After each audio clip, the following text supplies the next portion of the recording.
कहानी शुरू होती है। दिखाया जाता है कि चारों तरफ जंग का माहौल है। यूएस आर्मी के सोल्जर यहाँ दुश्मनों से लड़ने में मसरूफ हैं और इसी वक्त दुश्मन उनके एक हेलीकॉप्टर को तबाह कर देते हैं, जिसकी वजह से वहाँ भगदड़ मच जाती है। एक सोल्जर जो कि ये सारी सिचुएशन संभालने की कोशिश में था, वो जैसे ही नीचे मुड़कर देखता है तो उसके दो साथी किसी बम के हमले की वजह से अजीब तरीके से मारे वो मट्टी बनकर ढेर हो गए थे। ना तो उनका खून निकला था और ना ही उनकी बॉडी वहां रही थी। इससे पहले कि ये सोल्जर कुछ समझ पाता, यहाँ एक और धमाका होता है जिसके चलते ये सोल्जर बेहोश हो जाता है। उसे होश आया तो उसने अपने आप को एक जेल में पाया। उसके साथ क्या हुआ था, वो कौन था, यहाँ कैसे आया, उसे कुछ याद नहीं था। वो सारी चीजें याद करने की कोशिश करता है और इन सब सोचों से जैसे ही तंग आकर वो जोर से चिल्लाता है तो पास ही जेल में एक बैठी हुई लड़की उसे खामोश रहने को कहती है और बताती है कि अगर तुमने चिल्लाना बंद नहीं किया तो हम दोनों मारे जाएंगे। ये सोल्जर जेल की खिड़की उतारकर बाहर देखता है,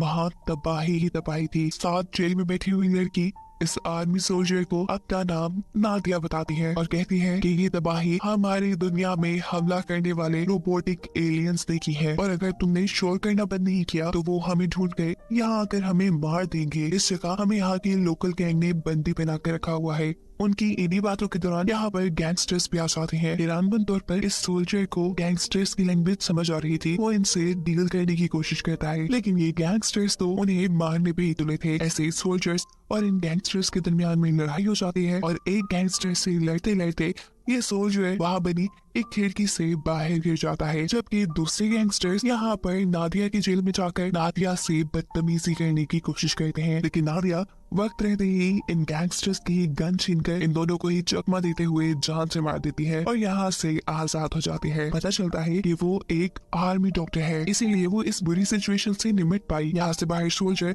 जो अभी तक गैंगस्टर से लड़ा था वो अब उसी की गन लेकर उसी को मार देता है। ये गैंगस्टर्स का लीडर था। इस सोल्जर ने गैंगस्टर्स के लीडर को मार दिया था। ये देखकर पीछे से दूसरा गैंगस्टर जब अपनी इलेक्ट्रिक डिवाइस से सोल्जर पर हमला करने की कोशिश करता है तो हैरानकुन तौर पर सोल्जर को करंट लगने के बजाय जिस आदमी के हाथ में वो डिवाइस थी उसी को करंट लगकर वो मारा जाता है। सोल्जर हैरान था, उसे समझ नहीं आई कि ये सब क्या हो गया। अचानक वो दिखता है कि वहाँ भगदड़ सी मची हुई है, लोग इधर उधर भाग रहे हैं क्योंकि सामने से एलियन आ रहा था, वही रोबोटिक एलियन जिन्होंने जमीन पे हमला किया था। और ये सोल्जर पहली मर्तबा इस एलियन को देखता है। वो भी इस एलियन से बचकर एक कार के पीछे छुप जाता है, लेकिन हैरानकुन तौर पे ये एलियन उसे स्कैन करके उसे बिना नुकसान पहुंचाए यहाँ से जा चुका है। खतरा टलने के बाद फौरन सोल्जर नादिया को बचाने के लिए इस पुलिस स्टेशन वाली बिल्डिंग में आता है जहाँ पर गैंगस्टर्स ने उन्हें बंदी बना के रखा था। तो देखता है कि नादिया ने अपने आप को आजाद करवा लिया है। नादिया यहाँ उससे उसका नाम पूछती है, लेकिन सोल्जर को तो कुछ याद नहीं। नादिया अब उसकी यूनिफॉर्म पे उसका नाम देखने की कोशिश करती है, जो नाम आधा फट चुका था।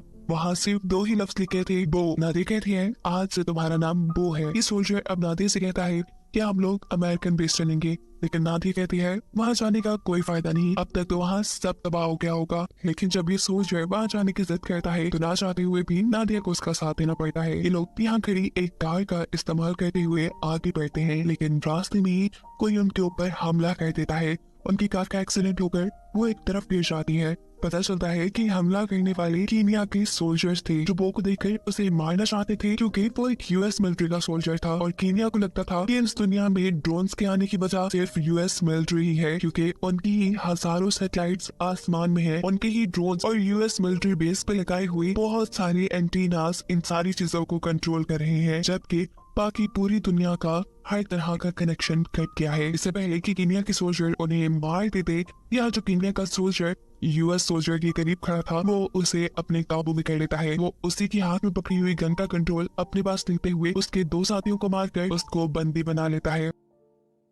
अब वो इन्हीं सोल्जर्स की गाड़ी लेते हुए आगे बढ़ते हैं। काफी दूर आने पे ये लोग देखते हैं कि रास्ते में बिजली की तारें बिछाई गई थी जो इन एलियन रोबोट्स के लिए फेंस का काम कर रही थी, ताकि एलियन रोबोट्स आगे ना आ पाए। ये लोग यहाँ से दूसरा रास्ता भी ले सकते थे, लेकिन तभी उन्हें फील होता है कि एक रोबोट उनके पीछे है और ऐसे अपनी जान बचाने के लिए इन्हें यही से गुजरना पड़ता है। कुछ ही दूर जाने पे इनकी गाड़ी खराब हो जाती है और इन्हें पता चलता है कि वो रोबोट अभी तक इनका पीछा कर रहा है। ये दोनों छुप जाते हैं और उस रोबोट के सामने आ जाते हैं एक एक आदमी और उसकी बेटी, वो रोबोट ही दर्दी से उस आदमी को मार देता है, जो देखकर इन दोनों को दुख हुआ। इससे पहले कि वो रोबोट उस बच्ची को भी मार देता, नादिया यहाँ पर गन चलाकर रोबोट का ध्यान अपनी तरफ कर लेती है। ये रोबोट इन दोनों को स्कैन करता है, लेकिन हैरान कुन तौर पे इन दोनों पे फिर भी हमला नहीं करता और पीछे मुड़कर वापस उस बच्ची को मार देता है। ये दोनों समझ नहीं पा रहे थे कि रोबोट ने इन दोनों को क्यों छोड़ दिया। ये लोग अब पैदल ही आगे बढ़ते हैं और कुछ ही दूर जाने पे उन्हें किसी की आवाज आती है। जैसे ही ये लोग आवाज का पीछा करते हैं तो पता चलता है कि ये आवाज एक रेडियो से आ रही थी और अब यहाँ से अचानक कुछ लोग निकलकर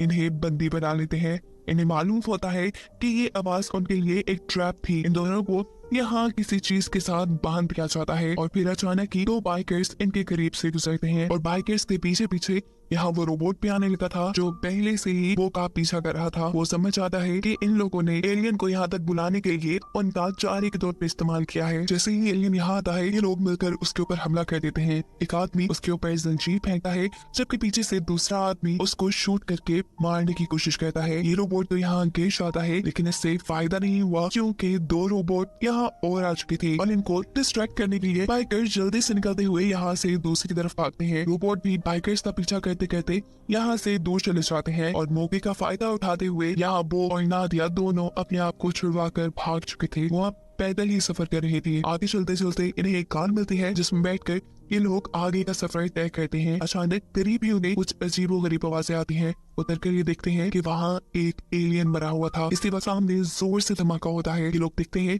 कि काफी सारे एलियंस इन्हीं की तरफ बढ़ रहे थे। अपनी जान बचाने के लिए ये जल्दी से वापस कार में बैठते हैं और आगे की तरफ भाग जाते हैं। एलियंस इन्हीं का पीछा कर रहे थे, जिनसे बचने के लिए ये लोग करीब ही एक घर को देखकर उसकी बेसमेंट में अपनी जान बचाने के लिए छुप जाते हैं और इसी दौरान यहाँ पर एक बहुत बुरा तूफान आ जाता है। इस तूफान ने उनके ऊपर से पूरा घर तोड़ दिया था। पता चलता है कि ये कोई तूफान नहीं बल्कि एलियन शिप थी, जो इस घर को तोड़कर इन्हें अपनी तरफ खींच रही थी। नादिया और बोथ दोनों ने एक दूसरे को अच्छी तरीके से पकड़ लिया था, लेकिन फिर भी ये एलियन शिप से बच नहीं पाते और नादिया बो से छूटकर एलियन शिप की तरफ तेजी से बढ़ने लगती है। वो अब यहाँ से नीचे गिर चुका था, जबकि एलियन शिप नादिया को लेकर यहाँ से जा चुकी थी। कुछ ही देर बाद जब बो को होश आया तो उसने देखा कि उसका पाँव बहुत ही बुरी तरह जख्मी था। वो अपने पाँव पे पट्टी बांधते हुए यहाँ से दोबारा निकलता है यूएस मिलिट्री बेस के लिए। जल्द ही वो बेस पे पहुंच भी जाता है और यहाँ आकर वो देखता है कि पास में यहाँ कोई अमेरिकी सोल्जर नहीं था।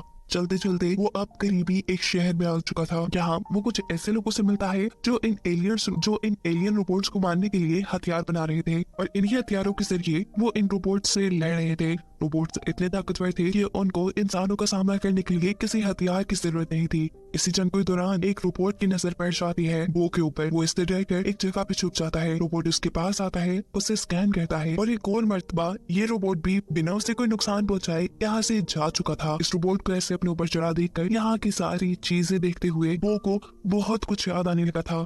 उसे उसका पास्ट याद आ रहा था। ज्यादा सोचने की वजह से उसका दिमाग थक कर वो बेहोश हो जाता है। उसे होश आया तो वो एक आर्मी कैंप में था, जहां उसके टांग के जख्म का भी इलाज कर दिया गया था। इस कैंप में कुछ आर्मी के लोग थे, कुछ शहर के लोग, तो कुछ साइंटिस्ट, जिन्होंने मिलकर इन एलियन से लड़ने के लिए बहुत से हथियार और एक बहुत बड़ी मशीन बनाई थी। ये बड़ी सी मशीन या कह लें ये बड़ा सा वेपन उन एलियंस की एलियन शिप को तबाह करने के लिए था। अगर उनकी एलियन शिप तबाह हो जाती तो उसके साथ साथ सभी एलियंस भी मारे जाते। अब ये लोग यही बातें कर रहे थे कि इन्हें पता चलता है कि बहुत से एलियन रोबोट्स उन्हीं के कैंप की तरफ आ रहे हैं। ये बात जानकर वो डर जाता है। उसे समझ नहीं आती कि जहाँ जहाँ वो जाता है एलियंस को उसकी लोकेशन के बारे में कैसे पता चल जाता है और एलियंस सिर्फ उसी का पीछा क्यों करते हैं। दूसरी तरफ ये सब लोग भी कंफ्यूज हैं कि एलियंस को उनकी इस खुफिया कैंप के बारे में आखिर पता कैसे चला। यहाँ वो इन लोगों के कैंप को गौर से देखने लगता है। जिस इंजीनियर ने एलियंस को मारने के लिए डिवाइसेस बनाई थी, उसने यहाँ पे रोबोट्स के बहुत से स्केचेस भी बनाए थे। इन्हीं में से एक स्केच में वो देखता है कि एलियन ने किसी इंसान को पकड़ा है और ये देखते ही उसे सब आ जाता है कि कैसे जब एलियंस ने उनके करीब धमाका किया था तो उनमें से एक एलियन ने उसे पकड़ लिया था और उसने वो की बॉडी के अंदर कोई डिवाइस इंजेक्ट कर दी थी और इसी डिवाइस की वजह से ये एलियंस उसे ट्रैक कर पा रहे थे और इसीलिए रोबोट्स उस पर हमला भी नहीं कर रहे। और इस वक्त भी वो की वजह से ही रोबोट्स को उनकी लोकेशन का पता चला था। वो बिना किसी चालाकी के ये सारी बात उनको बता देता है। डिटेल्स बताते हुए वो कहता है कि एलियन शिप मुझे ट्रैक करती है, जहाँ जहाँ मैं चाहता हूँ वो वहीं वहीं आ जाते हैं, क्योंकि उनको लगता है कि कि वहाँ पर इंसान हो सकते हैं और ये इंसानों को मार रहे हैं। इनकी ये बात सुनने के बाद इस कैंप के लोग बो को ही मारना चाहते थे। इससे पहले कि वो बो को मार लेते, वो कहता है रुको, मुझे नहीं मारो, मैं तुम्हारे बहुत काम आ सकता हूँ। देखो, मैं जहाँ चाहूंगा एलियन मेरे पीछे आएंगे, वो भी अपनी एलियन शिप लेकर। अब इससे बेहतर कि तुम लोग अपनी इतनी बड़ी मशीन को लेकर एलियन शिप का पीछा करो। इससे बेहतर है कि तुम इस एलियन मशीन को मेरे साथ लेकर चलो। जैसे ही वो मुझे ट्रैक करते हुए मेरी तक आएंगे, हम सब मिलकर इस बड़ी सी मशीन से एलियन शिप पर हमला कर देंगे और ऐसे एलियंस का काम तमाम हो जाएगा। बो का आइडिया सभी को पसंद आया था, इसीलिए ये मशीन लेकर एक टनल के जरिए बाहर निकलती हैं।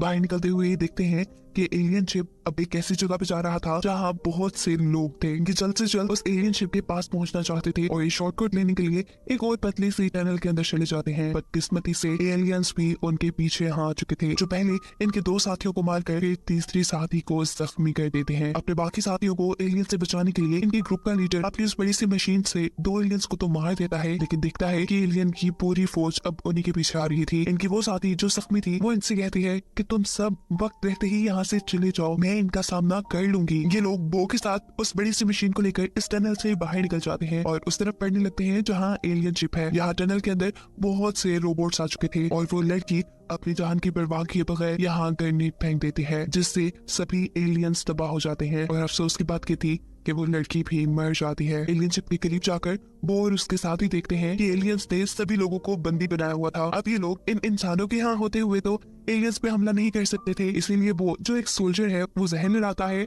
और यहाँ एक एलियन पे बॉम्ब से हमला करता है, जिसकी वजह से सभी लोगों को यहाँ से भागने का मौका मिल जाता है। ये देखते हुए अब एलियन शिप इन लोगों के ऊपर हमला करने लगी थी छोटे छोटे बॉम्ब से। ये बॉम्ब्स इंसानों को भी लग रहे थे और इसी बॉम्ब के जरिए उनकी वो बड़ी सी मशीन जिसकी मदद से वो एलियन शिप को खत्म कर सकते थे वो भी खराब हो जाती है। इंजीनियर देखता है कि उस मशीन की बैटरी खराब हो गई है और इस टाइम पे उसे लग रहा था कि उसका मिशन बिल्कुल फेल हो जाएगा, क्योंकि यहाँ बिजली का कोई सोर्स भी नहीं था। इसी वक्त पर बो को याद आता है कि कैसे जब एक आदमी ने उसे इलेक्ट्रिक शॉक से मारने की कोशिश की थी तो वो आदमी खुद ही मर गया था। उसे अब रियलाइज होता है कि जो एलियंस ने उसके अंदर डिवाइस फिट की थी उसकी वजह से उसके अंदर इलेक्ट्रिसिटी को पास करने की पावर आ गई है। यही सोचते हुए वो जल्दी से इंसानों की बनाई मशीन के पास जाता है। इसी मशीन के पास एक रोबोट भी था, वो रोबोट के ऊपर हाथ रख देता है। रोबोट का तेज करंट बो को लगता है, लेकिन वो इस सारे दर्द को बर्दाश्त करते हुए अपने दूसरे हाथ से उस मशीन को एनर्जी देता है। एनर्जी की मिलते ही ये मशीन एक्टिवेट हो जाती है। इसके अंदर से बहुत सी एनर्जी बाहर निकलती है जो ऊपर जाकर एलियन शिप को तबाह कर देती है। बो ने सारा दर्द सहते हुए एलियंस की एनर्जी को इस्तेमाल करते हुए एलियन शिप को तबाह कर दिया था। इस शिप के तबाह होते ही यहाँ सभी रोबोट्स का भी खात्मा हो गया था। बो की वजह से ही ये लोग एलियंस को हराने में कामयाब हो पाए थे। सभी मिलकर अपनी जीत का जश्न मनाते हैं, जिसके साथ ही कहानी यही खत्म हो जाती है।